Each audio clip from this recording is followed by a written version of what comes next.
¿Qué es el juicio de amparo? Es un mecanismo o medio de control constitucional, pues protege los derechos, principios y reglas contenidos en la Constitución. Su fundamento constitucional está en los artículos 103 y 107. Es un medio de defensa extraordinario y no así de segunda instancia.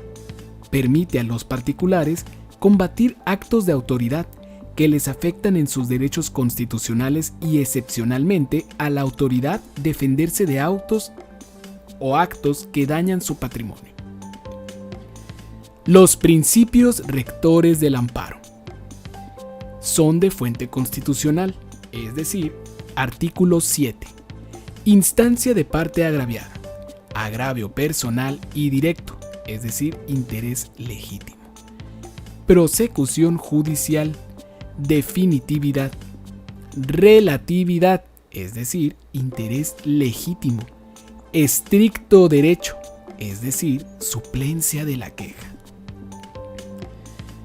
Veamos ahora la instancia de parte agraviada, consagrado en el artículo 6 de la Ley de Amparo.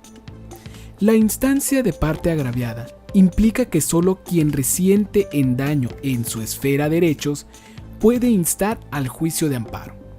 Si la demanda amerita prevención por lo que toca a los hechos o a la identificación del tercero interesado, solo el quejoso puede desahogarla. En forma excepcional, se permite la promoción del juicio a través de una persona distinta al afectado. Artículo 15. Suspensión de oficio y de plano previstas en los párrafos primero y segundo del artículo 126 de la Ley de Amparo. Si no se admite la demanda y se previene al quejoso para que subsane alguna irregularidad, el órgano de control constitucional debe proveer sobre la citada medida cautelar en el propio auto en que formula ese requerimiento. Agravio personal y directo. El agravio personal y directo implica que solo la parte quejosa debe resentir un daño actual, real y directo en sus derechos y no solo la posibilidad de que ello suceda en algún momento. En amparo contra leyes, esto se relaciona con la regla de individualización condicionada. Así como lo escuchas, individualización condicionada. No es viable plantear la defensa contra actos futuros e inciertos o de improbable realización. La ley vigente incorpora el interés legítimo, pudiendo promoverse el juicio. La ley vigente incorpora el interés legítimo, pudiendo promoverse el juicio con el interés jurídico o legítimo. Ambos tipos de interés se excluyen entre sí, se tiene uno u otro, no ambos. El interés jurídico, en primer lugar, presupone la titularidad de un derecho subjetivo, incorporado a la esfera jurídica del quejoso. El dueño de un predio, por ejemplo, tiene derecho a la propiedad y por tanto a defenderlo. El interés jurídico, como estamos viendo, se define como aquel interés personal, individual o colectivo cualificado, actual, real y jurídicamente relevante, que puede traducirse, en caso de concederse el amparo, en un beneficio jurídico en favor del quejoso, derivado de una afectación a su esfera jurídica en sentido amplio, que puede ser de índole económica, profesional, de salud pública o de cualquier otra. Por otro lado, el interés simple es aquel que puede tener cualquier persona por alguna acción u omisión del Estado, pero que, en caso de satisfacerse, no se traducirá en un beneficio personal para el interesado, pues no supone afectación a su esfera jurídica en algún sentido. En amparo directo, el quejoso necesariamente debe tener interés jurídico, no así el indirecto. El tercero interesado no puede tener interés legítimo. Vamos a ver ahora la prosecución judicial. Se refiere a que el amparo debe desarrollarse con el carácter de un proceso judicial, con todas las formas jurídicas del procedimiento jurisdiccional, como la demanda, la contestación, el ofrecimiento, no por andar de ofrecidas, ¿verdad? Admisión y desahogo de pruebas, periodo de alegatos y sentencia. Se trata verdaderamente de un juicio, amparo directo, y no así de un recurso. Hablemos ahora de la definitividad. Implica que antes de acudir al amparo, deben agotarse los medios de defensa ordinarios, esto a través de los cuales pueda revocarse, modificarse o anularse el acto reclamado. Admite algunas excepciones, claro que sí, como todo en la vida.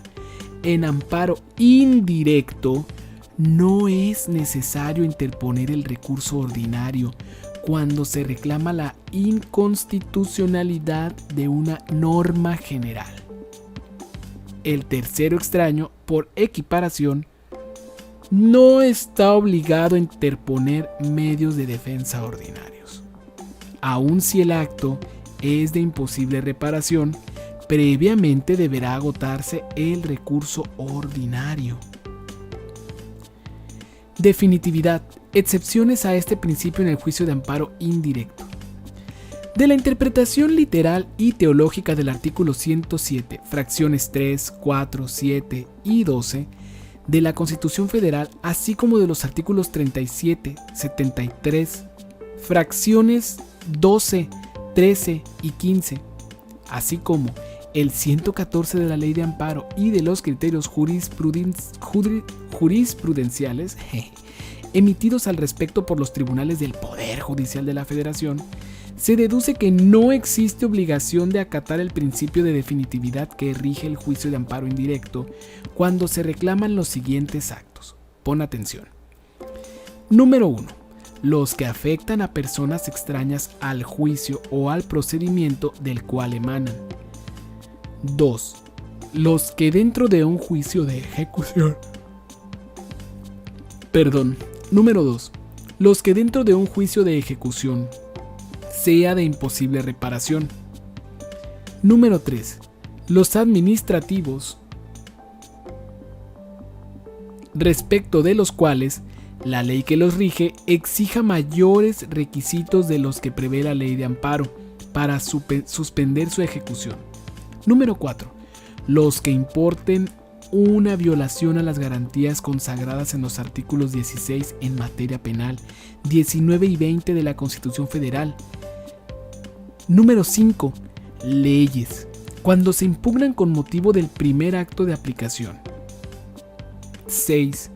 Los que importen peligro de la privación de la vida, deportación o destierro o cualquiera de los prohibidos por el artículo 22 constitucional.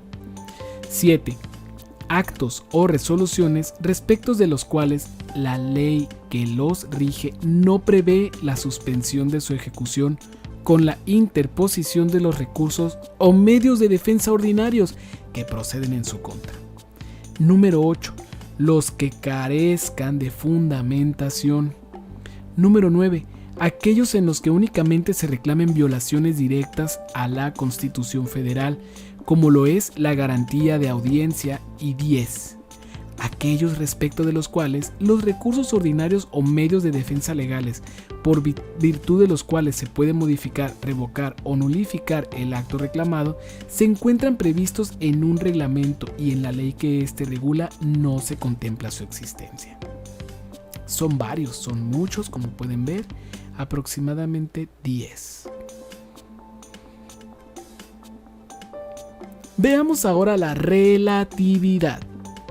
Implica que solo la persona que promovió el juicio de amparo será quien se beneficie o perjudique con la sentencia que se llegue a dictar.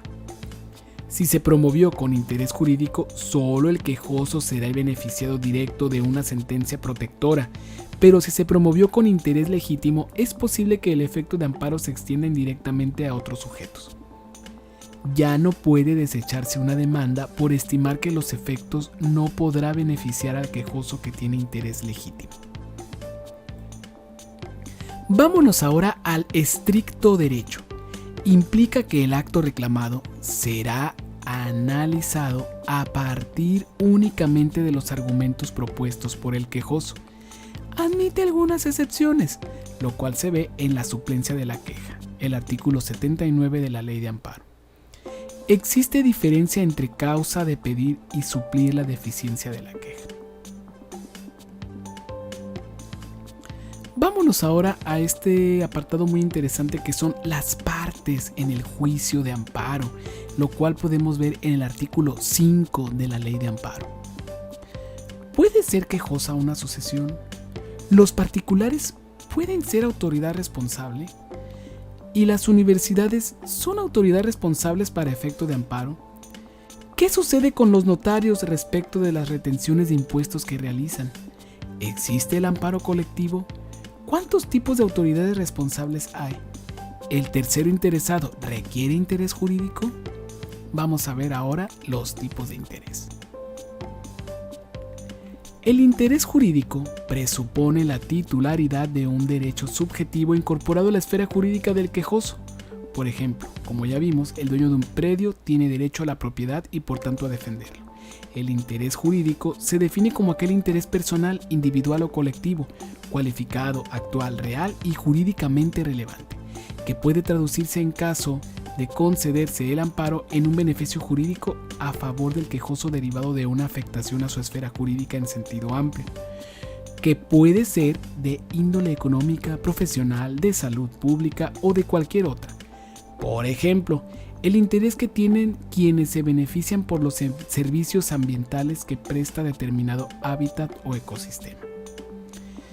El interés simple es aquel que puede tener cualquier persona por alguna acción u omisión del Estado, pero que en caso de satisfacerse no se traducirá en un beneficio personal para el interesado, pues no supone afectación a su esfera jurídica en algún sentido.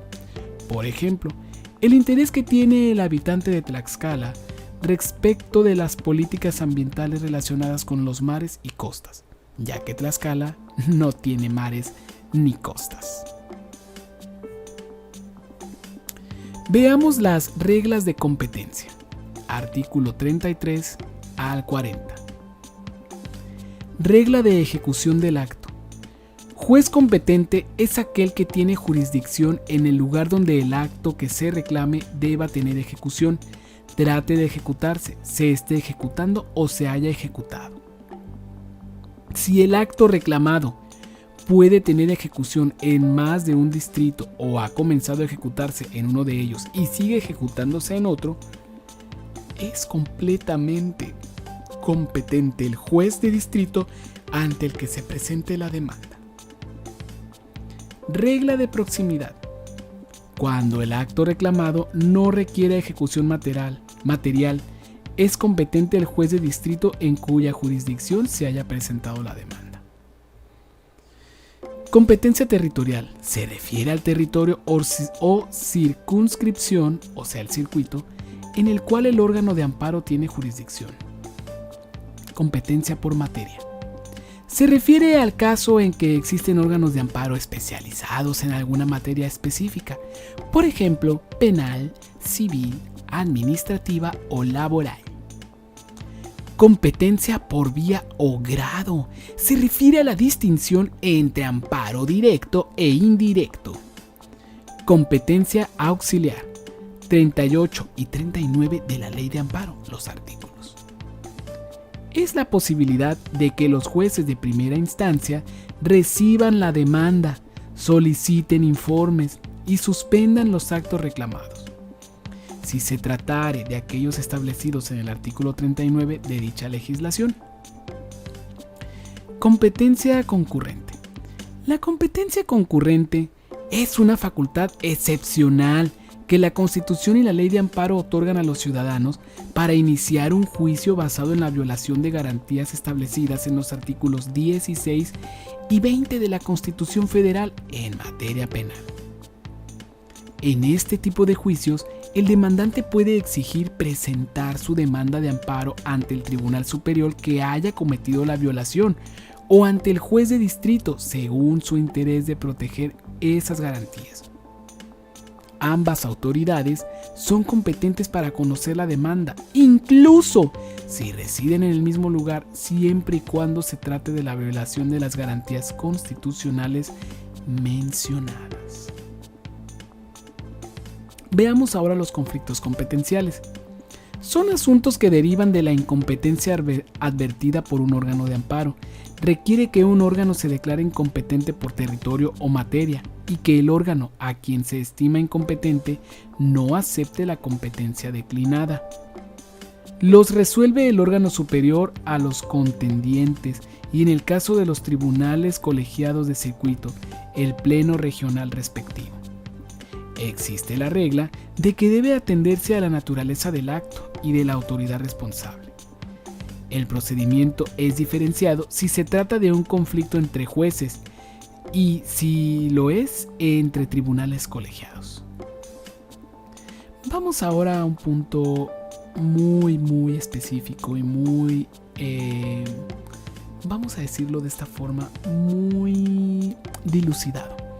Son los plazos en amparo. La demanda.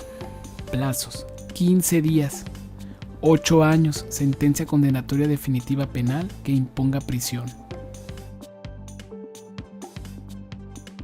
Por último, pero no menos importante, vamos a ver un apartado que se llama Reglas de notificación, artículos 24 al 31 de la Ley de Amparo. Toda resolución o acuerdo debe notificarse en un plazo máximo de días hábiles siguientes a la fecha de su emisión. La única excepción es la materia penal, en que se notifican inmediatamente. Formas de notificar. Por medios electrónicos. Opera si el quejoso así lo solicitó, solo respecto de las determinaciones que deban notificarse personalmente y a condición de que se tenga firel. Otra de las formas de notificar es personalmente, que se plasma en los artículos 26, fracción primero de la Ley de Amparo. Se hace así al quejoso y terceros interesados. Si no se localiza al interesado, se le deja un citatorio para que acuda al órgano de amparo a notificarse. Artículo 27 de la Ley de Amparo. Por oficio. Así se hacen a la autoridad responsable y al MP. Por lista. Es una forma que opera por exclusión. Las listas deben de estar en un lugar visible del órgano de amparo. Si la audiencia constitucional se celebra en un día distinto a aquel en que se emite la sentencia, debe notificarse personalmente. En amparo directo, si se realizó un pronunciamiento o estudio de constitucionalidad o convencionalidad, la sentencia debe notificarse personalmente.